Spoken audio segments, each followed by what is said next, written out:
नमस्कार मंडळी. पुण्याच्या मीटिंगमध्ये एक असा विषय झाला होता की ट्रेडर्स जे आहेत किंवा शॉर्ट टर्म इन्व्हेस्टर्स पण जे आहेत त्यांनी सुद्धा थोडेसे फंडामेंटल्स बघायला पाहिजे याच्यासाठी की बरेचदा असं होतं की स्टॉप लॉस नसतो किंवा शेअर्स म्हणजे ट्रेड केले आणि तो वर गेला, त्याची टार्गेट व्हॅल्यू आली तर लोक कॅपिटल काढून घेतात, बाकीचे शेअर ठेवून देतात as a long term portfolio. पण असा ठेवलेला शेअर चांगला फंडामेंटली स्ट्रॉंग आहे की नाही, की उगाच म्हणजे त्यावेळेस त्याचं ब्रेकआउट होता किंवा मोमेंटम होतं म्हणून घेतला, पण तो फ्रीमध्ये झाला म्हणून ठेवून दिला. नुसतं ठेवून देण्यात तसा काही पॉईंट नाही. म्हणून जेव्हा हे ट्रेड करतात तेव्हाच जर एक मिनिमम फंडामेंटल्स बघून घेतले तर त्याचा नक्कीच फायदा होऊ शकतो. कारण basically you need to weed out your losers and you need to maximise your winners. तर आपल्याला त्याचे रिटर्न्स जे आहेत, ट्रेडिंग असो किंवा लॉंग टर्म असो, ते नक्कीच जास्त मिळतील. तर या उद्देशातून त्या दिवशी मी बोललो होतो. तर एक quick how to look at fundamentals. Of course हा खूप मोठा विषय आहे आणि त्याला म्हणजे it takes years to really learn. पण अगदी पटकन आपल्याला बघायचं असेल तर कसं बघता येईल हे मी जस्ट एक डेमॉन्स्ट्रेशन देतो. Though the presentation title is investment and value investing. It is a very short analysis basically about short review of the fundamental analysis. So there are three things. एक बिझनेस अनालिसिस असतो, financials असतात आणि व्हॅल्युएशन्स असतं. आपण तिन्ही one by one बघूया. Business मध्ये basically काय तुम्ही कुठला स्टॉक घेताय, त्याचा काय बिझनेस आहे आणि from the point of view of fundamentals त्याचे काय चांगल्या बिझनेसचे काय ॲट्रिब्यूट्स असतात, मग त्याची करंट ग्रोथ काय आहे, फ्युचर प्रॉस्पेक्ट्स काय आहे, जे 4 पॉईंट्स इथे दिलेत, कॉम्पिटेटिव्ह बिझनेस ॲडव्हान्टेज काय. कॉम्पिटेटिव्ह ॲडव्हान्टेज हा एक फार इम्पॉर्टंट फॅक्टर आहे, ज्याच्यात मोनोपॉली असेल, डिओपॉली असेल, इकॉनॉमीज ऑफ स्केल असतील. जसं IRCTC मोनोपॉली आहे, बालाजी अमाइन्स डिओपॉली आहे, म्हणजे त्यात दोनच मोठ्या कंपन्या आहेत, बालाजी आणि अल्केला मीन्स. त्याच्यानंतर इकॉनॉमीज ऑफ स्केलमध्ये आता जसं नेस्ले आहे, नेस्ले मॅगी बनवते, वर्षानुवर्ष बनवते, पण दुसरं कोणी कॉम्पिटिटर मॅगीमध्ये आला नाही. कारण ज्या कॉस्टमध्ये ते बनवत आहेत आणि ज्या कॉस्टमध्ये त्यांचा म्हणजे जितकं मोठं प्रोडक्शन आहे तितकं कोणी अजून बनवू शकलं नाही. तर प्रॅक्टिकली त्यांची ब्रँड आणि मोनोपॉली झाली आहे त्याच्यात. त्याच्यानंतर पेटंट्स, प्राज सारख्या कंपनीत बायो, एस्पेशली बायो फील्डमध्ये खूप सारे पेटंट्स त्यांच्याकडे आहेत. तर आता येणाऱ्या काळात बायोगॅस किंवा बायो बिटुमेन किंवा बायोप्लास्टिक्स हे त्यांचे प्रॉडक्ट्स आहेत. तर हे सगळे हळूहळू येतील समोर, पण ते पेटंट्स त्यांच्याकडे असल्यामुळे nobody will be able to compete with them. त्याच्यानंतर एंट्री बॅरियर्स असतात की कॅपिटल इंटेन्सिव्ह बिझनेस असेल तर एंट्री बॅरियर म्हणजे सहजासहजी कोणी त्यात येऊ शकत नाही, किंवा रेग्युलेशन्स असतील तर तरी त्यात कोणी येऊ शकत नाही. तर हे बिझनेसचे एक ॲट्रिब्यूट्स असतात. त्याच्यानंतर ज्या बिझनेसमध्ये, ज्या सेक्टरमध्ये तो बिझनेस आहे त्या सेक्टरची ग्रोथ आहे का. जसं आता सोलर किंवा विंड पॉवर किंवा एकंदरीतच पॉवर जनरेशन अँड ट्रान्समिशन या सेक्टरमध्ये ट्रिमेंडस ग्रोथ आहे. तर त्या सेक्टरमधल्या सगळ्याच कंपन्या आता चांगलं करत आहेत. आणि काही काही सेक्टर्स असतात, जसं आता जरी आतापर्यंत इंडिगो चांगलं प्रॉफिट कमवत होती, पण because it had become a duopoly. Practically Air India आणि बाकी सगळ्या कंपन्या उडाल्या होत्या. Traditionally all over the world खूप डिमांड असते एव्हिएशनला, पण aviation companies don't make money. That is the truth. So असे सेक्टर्स आपण घ्यायची काही गरजच नाही. म्हणजे get into the sectors which are really growing and there is good sector growth, there is money to be made in those sectors. आणि lastly management, lastly but basically it is first, it is the most important, because captain of the ship can take it through storms, or uh, he can rock the ship on some on some rocks. So both things are possible. So captain is most important, management is most important. आता फिनान्शियल्स मध्ये top line growth, bottom line growth, हे एक 4-5 point मी इथे दिलेत. जसे हे तुम्ही बघून घेऊ शकता. कुठलाही एक कुठलं एक स्टॉक असेल त्याच्यात स्क्रीनर मध्ये तुम्ही गेलात तर तुम्हाला 5 years growth, 3 years growth, 1 year growth हे सगळं मिळतं. ऑपरेटिंग मार्जिन्स मिळतात. ROC is one of the most important factors. It is return of on capital employed. आणि पुलक प्रसादचं एक पुस्तक आहे, what I learn from Darwin about investing. त्याच्यात त्यांनी आरओसीचंही दिलंय, म्हणजे की जसं आरओसी एक 20 किंवा वर असेल तर to get that ROC lot of other factors converge to get you that ROC. म्हणजे मॅनेजमेंट जनरली चांगली असते, कॅपिटल अलोकेशन जनरली चांगलं असतं, आणि ऑपरेशनल एफिशियन्सी चांगली असते.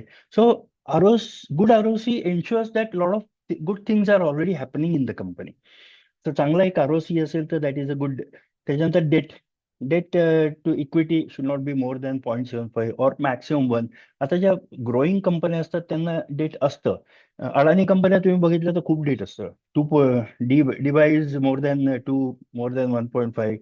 तर नॉर्मल याच्यात ग्रोथसाठी हे खूप, म्हणजे तुम्ही करू शकता. ते तुम्हाला लो कॉस्ट कॅपिटल मिळालं आणि तुमच्याजवळ म्हणजे if you have good efficiency of operating projects or executing projects, तर ग्रोथ चांगली होऊ शकते. But when times tight turns or when times are bad, that time the debt burden becomes too much. If there is no demand and still you have to pay the interest on your debt, then the companies collapse. त्याच्यामुळे हा एक खूप इनहेरंटली dangerous factor असतो जास्त date असण्या कंपनीचा. तर त्याच्यानंतर बॅलन्स शीट, कॅश इक्विव्हलंट त्याच्याजवळ किती आहे, वर्किंग कॅपिटल एक खूप इम्पॉर्टंट हे आहे. वर्किंग कॅपिटल मॅन्युफॅक्चरिंग कंपनीसाठी फार इम्पॉर्टंट असतं. जसं एक आताच मी एका कंपनीबद्दल लिहिलं होतं, I forget the name. Anyway, it will come back. But most of the manufacturing companies will have some inventory, will have uh, some receivables from their clients. So त्यांचं वर्किंग कॅपिटल रिक्वायरमेंट जास्त असते आणि त्याच्यामुळे त्यांच्या bottom लाईनवर बराच फरक होतो. त्याच्यानंतर कॅश फ्लोज, बऱ्याच कंपन्या दाखवतात खूप प्रॉफिट आहे पण ऍक्च्युली कॅश येत नसते त्यांच्याकडे. मग ती कॅश सगळी अडकलेली असते वर्किंग कॅपिटलमध्ये, किंवा कधी कधी फेक प्रॉफिट पण असू शकतात. तर त्याच्यामुळे तुम्ही जेव्हा बॉटम लाईन आणि टॉप लाईन बघता, ग्रोथ मोर दॅन 15%, 15%नी दरवर्षी प्रॉफिट वाढतोय, तो कॅशमध्ये येतोय की नाही हे बघणं खूप आवश्यक आहे. तर आपण याच्यात हे बघू, क्विक फायनान्शियल्स मध्ये एखादी आपण कंपनी घेऊन बघू की जसं आता हे आहे स्क्रीनर मध्ये. Let us put some company, ते कुठली टाकायची, लेट मी चेक. चला, ग्रॅन्युल्स इंडिया इथे एक दिसते. ही एक ओके, ग्रॅन्युल्स इंडिया एक घेतली, एक फार्मा कंपनी आहे बेसिकली. ॲग्रो फार्मा कंपनी, ना फार्माच आहे बेसिकली. तर पहिले तुम्ही बघाल कुठली कंपनी बघताना पहिले ठीक आहे याचा बिझनेस तुम्ही बघितला, हा इकडे येतो, इकडे या ह्याच्यात उजव्या बाजूला बिझनेस याचे सगळे येतात, तुमच्या कंपनीच्या याच्यावर पण असतो, आणि there are so many sites which tell you about the business. त्याच्यानंतर नेक्स्ट तुम्ही बघताय प्रॉफिट अँड लॉस मध्ये तुमचं हे काय इथे, what is the compounded sales growth, what is the compounded profit growth. ही समजा 15% असली 5 वर्षाची, 3 वर्षाची, तर company is doing well, basically company is progressing well. तर हा एक फॅक्टर तुम्ही इथे बघता. रिटर्न ऑन इक्विटी, आरओसी तुम्ही बघू शकता, पण बेसिकली इथे तुम्ही प्रॉफिट ग्रोथ आणि सेल्स ग्रोथ बघता. तुम्ही आता समजा घेतलंय फॉर एक्झाम्पल झॅगल, आपल्या याच्यात फार चर्चिला जातो आपल्या ग्रुपमध्ये. त्याचे तुम्ही बघितले तर ट्रिमेंडस प्रॉफिट ग्रोथ दिसते तुम्हाला.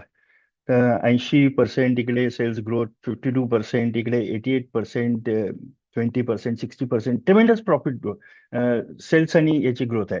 आता याचा तुम्ही समजा बिझनेस अनालाइज केला तर बिझनेसमध्ये बेसिकली हा ऑटोमेटेड इनोव्हेटिव्ह वर्कफ्लोज आणि kind of I T solutions आहेत हे, म्हणजे फायनान्शियल सोल्युशन, प्रॉडक्ट्स आणि हे सगळे. पण याचे जे हे आहेत हे प्रीपेड कार्ड्स आणि थोडं निश सेक्टरमध्ये, म्हणून त्यांना इतकं हे मिळतंय. आणि आता ठीक आहे, म्हणजे हा जो बिझनेस आहे हा एका निश सेक्टरमध्ये त्यांनी जे क्रिएट केलेले प्रॉडक्ट्स आहेत त्याचा त्याचा बिझनेस आहे. आणि त्याचा प्रॉफिट आणि हे खूप चांगला आहे, सध्या तरी खूप चांगला आहे. पण आता या ह्याच्यात एंट्री बॅरियर्स आहेत का? म्हणजे हा असा बिझनेस आहे का हा अजून कोणी करू शकणार नाही? आता तुम्ही याच्या समजा हे बघितल्यात, मार्जिन्स बघितल्यात, तर 16%, 12%, 16% आता या मार्जिन्स हळूहळू कमी होत आहेत. म्हणजे टॉप लाईन वाढवल्याशिवाय याचा प्रॉफिट वाढवणं तसं पॉसिबल नाहीये. तर त्याच्यामुळे अ, या मार्जिनवर हा किती, म्हणजे याचे टॉप लाईन किती वाढू शकते, that one has to think. आणि म्हणजे याची ग्रोथ आता जरी दिसत असली तरी फ्युचरमध्ये याची किती ग्रोथ होऊ शकते, दॅट हे हे आपल्याला थोडंसं याच्यात बघायला हवं. आता इथे बघाल तर तुम्ही 42 याचा पीई आहे. याचा 5 इयर पी 80 आहे. म्हणजे हा 80च्या पीचा ऍव्हरेज आहे त्याचा. आता इतक्यातच त्याचा पीई कमी आलाय. आणि समजा तुम्ही प्रॉफिट ग्रोथ बघितली तर चांगली आहे. म्हणजे पीई त्याचा खूप चांगला आहे. 42 डिवायडेड बाय 82 म्हणजे 0.5च्या जवळपास पीई येईल, which is very good valuation wise. पण हा सस्टेनेबल आहे का, that you have to see. म्हणजे हा डेट नाही आहे कंपनीचं. हा बिझनेस आणि या मार्जिन सस्टेन करणं, बिझनेस ग्रो करणं पॉसिबल आहे का येत्या 2 वर्षात, 5 वर्षात, किंवा याच्यासाठी. आणि in that case whether you should give such high P multiples to to this company. म्हणजे फंडामेंटल्स तुम्ही जेव्हा चेक करता, तर दिस इज टिकिंग पॉझिटिव्ह. म्हणजे तुम्हाला हे प्रॉफिट ग्रोथ आणि म्हणजे sales growth and earning growth you are getting very good. त्याच्यानंतर मग तुम्ही बघता की याचे कॅश फ्लोज कसे आहेत. ठीक आहे, प्रॉफिट खूप चांगला येतोय. आता इथे जे कॅश फ्लोज आहेत, cash cash from operating activity आणि प्रॉफिट फ्रॉम ऑपरेशन्स, हा जो हा जो रेशो आहे, हा मॅन्युफॅक्चरिंग कंपनीसाठी कमीत कमी 60 पाहिजे. म्हणजे this cash from operating activity should be at least 60% of operating profit. बाकी तुमचं वर्किंग कॅपिटलमध्ये वगैरे गेलं तर ठीक आहे. आणि बाकी आयटी वगैरे कंपन्यात तर हा बराच जास्त पाहिजे, 70-80% पाहिजे. तर if you look at cash, तर कॅश 2 वर्ष तर निगेटिव्ह आहे. आता हे 125च्या ऑपरेटिंग प्रॉफिटमध्ये फक्त 20 कॅश आहे. So there is some inherent problem. The money is not coming to the company, though money is being earned in profit and loss account. आणि त्याच्यामुळे तुमची प्रॉफिट ग्रोथ खूप जबरदस्त दिसते. पण इथे प्रत्यक्ष पैसा येत नाहीये. आता तो पैसा कुठे जातोय? लुक हिअर, हे रेशो जे देतात, हे वर्किंग कॅपिटल डेज 100 झालेत, इथे वाढत चाललेत. तर हा पैसा बराचसा वर्किंग कॅपिटल. अर्थात त्याचे बरेच अजून तुम्ही डिटेलमध्ये जाऊन बघू शकता की हा पैसा नक्की कुठे जातोय, की पैसा रिअली जनरेट होतोय की नाही. पण हा एक इमिजिएट तुम्हाला याच्यात दिसतो की रेशोज मध्ये तुम्हाला जाऊन हे वर्किंग कॅपिटलमध्ये काही पैसा आता नक्की फसतोच आहे. So this is the first red alert. तर हा कॅश फ्लोचा इथे थोडा प्रॉब्लेम आहे. त्याच्यानंतर बॅलन्स शीट तुम्ही समजा बघितली, बॅलन्स शीट तर छोटी आहे, 1300 करोडची कंपनी आहे. याच्यामध्ये इन्व्हेस्टमेंट 107 करोडचे आहेत. आणि कॅश इक्विव्हॅलंट 500 करोडचे आहेत. 500 करोड आणि 600 करोड, म्हणजे 50% कॅश अँड कॅश इक्विव्हलंट आहे. म्हणजे बॅलन्स शीट स्ट्रॉंग आहे. बेसिकली बॅलन्स शीटमध्ये काही प्रॉब्लेम नाही आहे. पण बरंच जो प्रॉफिट दाखवत आहेत ऍक्च्युली, तो प्रॉफिट तुम्हाला तिथे बेसिकली कंपनीमध्ये येत नाही येतो. आणि मग तुम्ही बघू शकता पियर्स. आता पियर्स प्रत्येक वेळेस तुम्ही नाही करू शकता. इथे सगळ्या आयटी कंपन्या त्या पियर्स मध्ये देतील. पण याचं बिझनेस मॉडेल वेगळं आहे. आणि तो निश याच्यात काम करतोय. या सगळ्या म्हणजे हे कंपॅरिझन तसं होत नाही बरोबर. त्याच्यामुळे प्रत्येक बिझनेस तुम्हाला सेपरेटलीच अनालाइज करावा लागतो. तर या 2-3 गोष्टी तुम्हाला पाहायला पाहिजेत की बेसिकली प्रॉफिट, हे अर्निंग ग्रोथ आणि हे किती आहेत. आणि त्याच्यानंतर तुमच्या या ज्या मार्जिन्स आहेत, या मार्जिन समजा स्टेडी नसतील, ते स्टेडी नसायचं कारण काय? आता इथे 2-3 वर्षात तर 9% दिसत आहेत, म्हणजे स्टेडी आहेत. पण याच्या ज्या फ्लक्च्युएटिंग जेव्हा मार्जिन्स असतात तेव्हा नक्की त्याच्यात प्रॉब्लेम असतो. मग ते तुम्ही जाऊन डीपमध्ये थोडंसं बघायला पाहिजे. आता डॉक्युमेंट्समध्ये तुम्हाला ही सगळी डॉक्युमेंट मिळतात, ही समरी मिळते, ट्रान्स्क्रिप्ट मिळतात. याच्यात नॉर्मली समजा मार्जिन्स कमी जास्त झालं तर ते अनालिस्ट विचारत असतात की काय झालं कंपनीला. आणि ते सगळे तुम्हाला त्याची आन्सर्स, म्हणजे जे कंपनी उत्तरं देते ती तुम्हाला सगळी तिथे मिळतात. ती नेहमीच खरी असतात असं नाही, पण असतात, बऱ्यापैकी असतात. तर त्याच्यावरून you can have an idea की काय म्हणजे नक्की काय होतंय कंपनीमध्ये. आणि याच्यात तर तुम्हाला माहिती कंपनी विकते आहे की कंपनी म्हणजे स्वतः काय करते, आपल्या प्रमोटर्स आणखीन घेतायत की, आणि FIIs काय करतात, हा सगळा डेटा तुम्हाला इथे मिळतो. तर हे 5 मिनिटात तुम्ही कुठली पण एक कंपनी तुम्ही 5 मिनिटात हे करू शकता. आता एक आपण जी खूप वाढलेली कंपनी आहे ती एकदा बघू. पर्सिस्टंट. पर्सिस्टंट सिस्टम्सचं प्रॉफिट अँड लॉस स्टेडी आहे. 27-28% सेल्स ग्रोथ आहे. 30% आसपास आहे, विच इज व्हेरी गुड. 30% आसपास compounded earnings growth is tremendous. आणि या कंपनीचा एक वेळ आता तेही आपण बघू. Cash flow. कॅश फ्लोज बघायचे. याचे कॅश फ्लो चांगले आहेत. 1700 मध्ये 1300 आलेत, 1700 मध्ये 900 आलेत, 1100 मध्ये 800 आलेत, 700 मध्ये 700 आलेत. कॅश सगळी येते आहे. आणि तुम्ही इथे बघितलं तर रेशोज मध्ये 47% वर्किंग कॅपिटल डेट आहे. कारण IT कंपनी आहे, त्यांना खूप नाही आहे, पण तरी याच्याकडून यायला वेळ लागतोच. म्हणजे Wien you execute the project, the client does not give you money immediately. There are credit limits. 30 days, 60 days, जे काही असतील. तर काही तर असणारच त्यांचं पण. IRCTC सारखं नाही, तुम्ही आपलं बुकिंग केलं की त्यांना पैसे मिळाले, तुम्ही 2 महिन्यांनी जाणार आहात, पण सगळे पैसे त्यांना ऍडव्हान्स मिळतात. पण त्यांचं इथे पाणी आणि त्या ह्याच्यात थोडंसं वर्किंग कॅपिटल असतं. पण वर्किंग कॅपिटलमध्ये काहीच पैसे यांचे फसत नाहीत. हे आपण एक म्हणजे विचारात घेतलं पाहिजे. बॅलन्स शीट तर स्ट्रॉंग असणारच त्यांची, कारण यांच्याकडे जास्त फिक्स्ड ॲसेट जास्त नसतातच बेसिकली. तर इन्व्हेस्टमेंट 1300 करोडची आहे. त्याच्यानंतर कॅश इक्विव्हलंट यांचे 1200 करोड आहेत. 1200 आणि 1300, 2500, म्हणजे जवळपास 25% कॅश अँड कॅश इक्विव्हलंट आहेत. आणि इथे बघितलं तर तुम्ही हे नसेलच, डेट इक्विटी 0 आहे. आता या कंपनीचा हा 59 PE हा जास्त आहे बेसिकली. पण याची कंटिन्युअस ग्रोथ आहे. म्हणजे याची ग्रोथ कधी कधी फॉल्टर नाही झाली. फक्त या कंपन्यांमध्ये असं असतं, हे 59चं पीचा जेव्हा तुम्ही शेअर घेता आणि एखाद किंवा 2 क्वार्टर त्यांनी म्हणजे कमी दाखवलं प्रॉफिट, तर हा एकदम मार खातो. अ, हे ही एक मोठी म्हणजे रिस्क आहे हाय पी कंपन्यांमध्ये. तर त्याच्यामुळे कंपन्यांचे पी समजा ते 30-35च्या जवळपास असले, एस्पेशली पीई जी 1च्या खाली असला. PE is basically PE divided by profit growth. म्हणजे याचा किती झाला, 59.5 divided by 35, it will be something around 1.7, 1.8. If it is below 1, it's very good. आता तुम्ही बघाल, चांगली कंपनी, आता इथे तुम्ही बघितलं की इथे याचं कंटिन्युअस चांगली ग्रोथ आहे, दोन्हीकडे चांगली ग्रोथ आहे. याचा ROC पण खूप चांगला आहे. ROC 30 आहे. आणि आधीचा पण हे होता. आता तुम्ही चार्टमध्ये समजा बघितलं, आपण 10 वर्षाचा चार्ट लावू. At one time this was having a P, हे 2020 मध्ये 11चा पी होता तेव्हा. 11चा पी होता, मग तो वरती गेला, 62 झाला, आणि मॉडरेट झाला, 30-40चा पी होता. पण 30-40चा पीई प्रत्येक वेळेस तुमचं अर्निंग इतकं वाढतंय की तो पीई कंट्रोलमध्ये आहे. आणि या पीईचं एक्सपान्शन पण झालेलं आहे, because the company has been earning well over the years. The market has valued the company at higher P. It was म्हणजे जेव्हा ₹250 शेअर होता तेव्हा 11 पी होता. आता तो 50 पी आहे. तर हे असं पीई रिरेटिंग कंपनीला मिळतं जर त्याची ग्रोथ कन्सिस्टंट आणि चांगली असेल तर. तर जसं आता या कंपनीत काही प्रॉब्लेमच नाही, म्हणजे सगळं तुम्हाला दिसतंय की व्यवस्थित आहे सगळं. हे कमी आहे थोडं,